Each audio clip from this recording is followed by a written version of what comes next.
అన్నట్టయితే కనుక ఏ రకంగా అవతార స్వీకారాన్ని చేశారు అంటే కనుక ఒకనొక సమయంలో కలియుగం వచ్చిన తర్వాత కలిపురుషుడికి భయపడి ఋషులందరూ కూడా సత్రయాగాన్ని చేయాలి అని సంకల్పం చేశారు. అయితే ఆ సత్రయాగం చేసేటటువంటి సమయంలో అక్కడికి నారద మహర్షి వారు వచ్చారు. వచ్చి ఏమయ్యా మీరు అందరూ సత్రయాగాన్ని చేస్తున్నారు, బాగానే ఉంది, అయితే యాగ ఫలితం ఎవరో ఒకరికి ఇవ్వాలి కదా, ఏ దేవుడికి ఇస్తారు అని అడిగారట.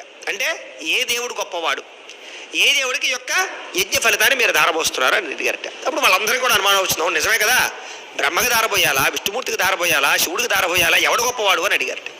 సరే అప్పుడు అక్కడ ఉండేటటువంటి అక్కడ ఋషుల్లోకెల్లా అద్భుతమైనటువంటి ఋషి అయినటువంటి భృగు మహర్షిని పిలిచి, అయ్యా మహానుభావ, నువ్వే ఈ సమస్యకి పరిష్కారాన్ని తెలపగలవు, అసలు దేవతలో ఎవరు గొప్పవాడో మాకు తెలుసుకోవాలని ఉంది, కాబట్టి నువ్వు తెలియజేవయ్యా అన్నారట.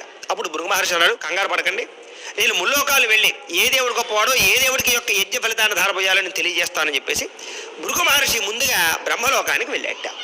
వెళ్ళేసరికి అక్కడ బ్రహ్మగారు ఆ యొక్క సరస్వతి అమ్మవారు వీణానాదం వాయిస్తూ ఉంటే దాంట్లో లీనమైపోయి ఉన్నట్ట. వెళ్ళేట భృగు మహర్షి ఎంత పిలిచినా పలకటం లేదట. ఎప్పుడైతే ఆ రకంగా బ్రహ్మగారు అందులో లయమైపోయాడో వెంటనే ఈ యొక్క భృగు మహర్షికి కోపం వచ్చి వెంటనే బ్రహ్మగారు శపించేట. ఏమని అంటే కనుక, నా అంతటి ఋషీశ్వరుడు వస్తే ఆ యొక్క తన్మయత్వంలో ఉండిపోతావా అన్నట్టయితే కనుక ఏ రకంగా అవతార స్వీకారాన్ని చేశారు అంటే కనుక ఒకనొక సమయంలో